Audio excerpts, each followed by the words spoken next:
नमस्कार, मैं राहुल यादव। हरियाणा पुलिस के सीनियर आईपीएस ऑफिसर वाई पूरण कुमार के संदिग्ध परिस्थितियों में खुद को गोली मारकर जान देने के मामले ने देश के और खासकर हरियाणा के सड़े हुए प्रशासनिक तंत्र को हिलाकर रख दिया। इस घटना ने हरियाणा पुलिस और प्रशासनिक सेवा में जातिवाद के ऊपर चढ़ी लाल कालीन को उधेड़ दिया है।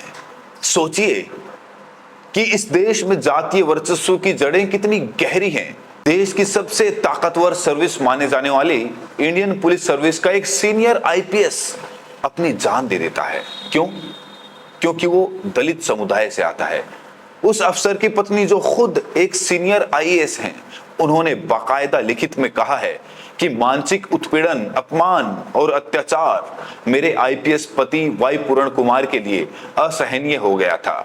इतना असहनीय कि उन्हें लगने लगा था कि इस अपमान के साथ जिया नहीं जा सकता। जरा अखबार में छपी एक हेडलाइन को देखिए। 2020 में हरियाणा के अफसर मेरे साथ कर रहे थे जातिगत भेदभाव, मानसिक उत्पीड़न, अपमान, अत्याचार अब असहनीय हो गया। अपने आखिरी खत में उन्होंने हरियाणा के सबसे बड़े पुलिस अधिकारी डीजीपी शत्रुजीत सिंह कपूर और 2 एडीजीपी समेत कई बड़े अधिकारियों के नाम लिए। उनकी आईएएस पत्नी अवनीत पी कुमार ने लिखा है कि इस मामले में डीजीपी शत्रुजीत सिंह कपूर और रोहतक के एसपी नरेंद्र बिजारिया की तत्काल गिरफ्तारी होनी चाहिए। अवनीत कुमार ने अपने शिकायत में लिखा है कि उनके पति को बार बार जाति सूचक शब्दों से अपमानित किया गया, धर्म स्थलों पर अपमानित किया गया, पूजा से बाहर निकाला गया। इसके बाद आईएएस पत्नी ने अपने पति का पोस्टमार्टम कराने से इनकार कर दिया।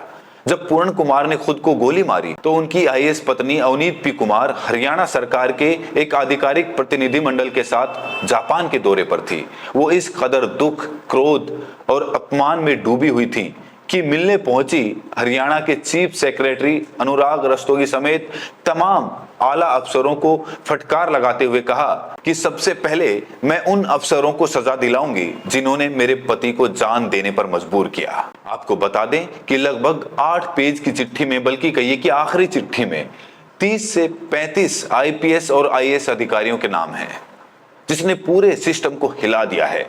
पुलिस इस आखिरी खत के साथ खेल ना कर दे, इसीलिए जान देने से पहले वाई पूरण कुमार ने ये नोट अपनी पत्नी और 2 अफसरों को भी पेश किया था। साथ ही उन्होंने 6 अक्टूबर की तारीख वाली वसीयत भी छोड़ी है, जिसमें उन्होंने संपत्ति अपनी पत्नी के नाम की है। इस मामले में अवनीत पी कुमार ने हरियाणा के डीजीपी और रोहतक के एसपी के खिलाफ चंडीगढ़ थाने में जो शिकायत दी है, वो रोंगटे खड़े कर देने वाली है। पति की मौत के बाद उस शिकायत में एक आईएएस अफसर ने ऐसी बातें लिखी जिससे एक बात बड़ी सीधी और साफ हो जाती है और फिर से साफ हो जाती है कि सरकारी तंत्र एक जातिवादी गिरोह है जिसकी मानसिकता बेहद छोटी है। अवनीत पूरण कुमार ने लिखा है कि ये कोई एक दिन की बात नहीं है। हमने बरसों से व्यवस्थित जातीय अपमान को देखा और सहा है। मैं उस शिकायत को बस पढ़ देता हूं बिना किसी हेर फेर के। ये आप पर है कि इसे कैसे देखते हैं। सेवा में थाना प्रभारी, पुलिस स्टेशन सेक्टर 11 चंडीगढ़।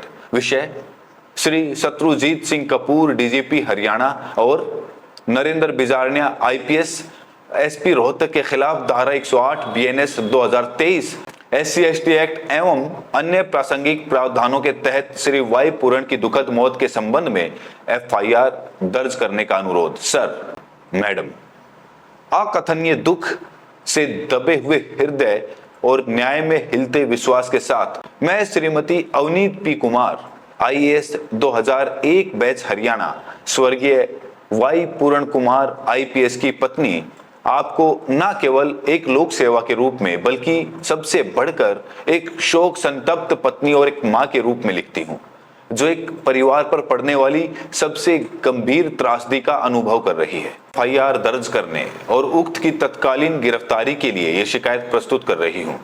मेरे पति को जरा सुनिएगा। मेरे पति को उनकी दलित पहचान की वजह से इतना सताया और उकसाया गया कि उन्होंने 7 अक्टूबर को अपनी जान दे दी। उस दिन मैं जापान के आधिकारिक यात्रा पर थी और दुर्भाग्यपूर्ण घटना के बारे में पता चलने पर भारत वापस आ गई। इसीलिए मैं आज यानी 8/10/2025 को शिकायत दर्ज करा रही हूं। मेरे पति जो बेदाग ईमानदारी और असाधारण सार्वजनिक भावना वाले एक आईपीएस अधिकारी थे, 7 अक्टूबर 2025 को हमारे घर पर गोली लगने से मृत पाए गए।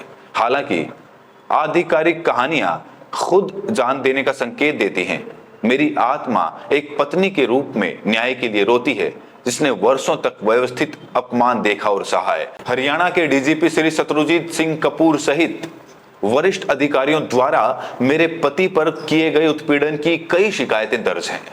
मेरे पति का दर्द छिपा नहीं था और ये उनके द्वारा दायर की गई अनेक शिकायतों से स्पष्ट है कि उन्होंने जाति आधारित भेदभाव सहन किया और करते जा रहे थे। मेरे पति को यह बात पता चली और उन्होंने मुझे इसकी जानकारी दी कि डीजीपी हरियाणा श्री शत्रुजीत सिंह कपूर के निर्देश पर उनके विरुद्ध एक षड्यंत्र रचा जा रहा है और झूठे साक्ष्य गढ़कर उन्हें तुच्छ और शरारतपूर्ण शिकायत में फंसाया जा रहा है। डीजीपी हरियाणा श्री शत्रुजीत सिंह कपूर के निर्देश पर उनकी मृत्यु से ठीक पहले क्रूरतापूर्वक धारा 308 3 BNS 2023 के तहत एक झूठी FIR police station urban state Rohtak में दिनांक 6/10/2025 को मेरे पति के स्टाफ सुशील के खिलाफ दर्ज की गई।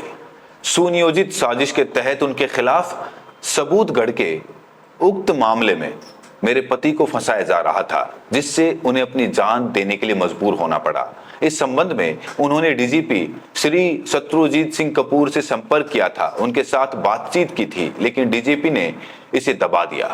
इसके अलावा मेरे पति ने नरेंद्र बिजारनिया एसपी रोहतक को भी फोन किया था, लेकिन उन्होंने जानबूझकर उनके फोन का जवाब नहीं दिया। 8 पन्नों का उनका अंतिम नोट एक टूटे हुए मन का दस्तावेज है, जो इन सच्चाइयों और कई अधिकारियों के नामों को उजागर करता है जिन्होंने उन्हें इस हद तक पहुंचा दिया।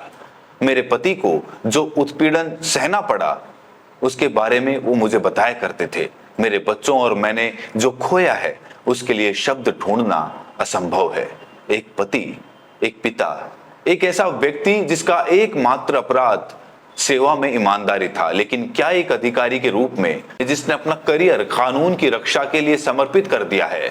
मुझे अब उन्हीं संस्थानों पर भरोसा रखना चाहिए जिन्हें मैंने और मेरे पति ने अपने सर्वश्रेष्ठ वर्ष दिए।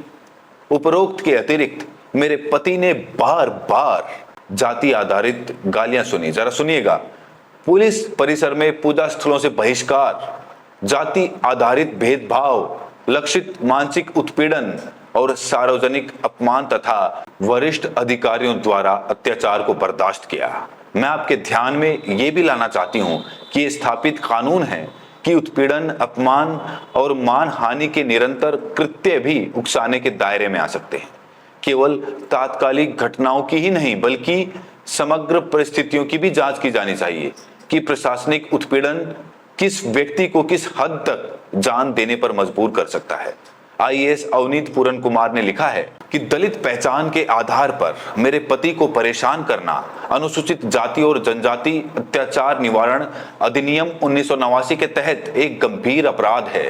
मैं सिर्फ अपने परिवार के लिए ही नहीं, बल्कि हर ईमानदार अधिकारी के जीवन और सम्मान के मूल्य के लिए भी गुहार लगा रही हूँ।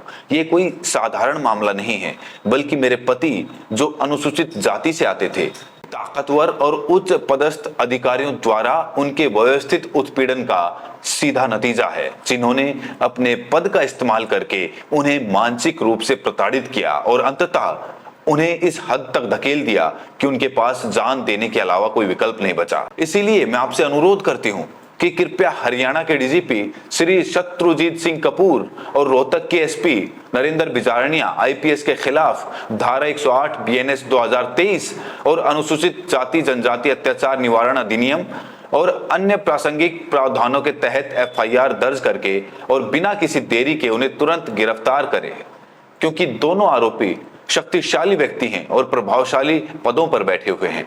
वो स्थिति को अपने पक्ष में करने के लिए सभी प्रयास करेंगे, जिसमें सबूतों से छेड़छाड़ और गवाहों को प्रभावित करने सहित जांच में बाधा डालना भी शामिल है। न्याय सिर्फ होना ही नहीं चाहिए, बल्कि होते हुए दिखना भी चाहिए। हमारे जैसे परिवारों के लिए जो शक्तिशाली लोगों की क्रूरता से टूट गए हैं, मेरे बच्चों को जवाब मिलना चाहिए। मेरे पति की दशकों की जनसेवा सम्मान की हकदार है, खामोशी की नहीं। अवनीत पी कुमार, आईएएस, स्वर्गीय श्री वाई पूरण कुमार की पत्नी।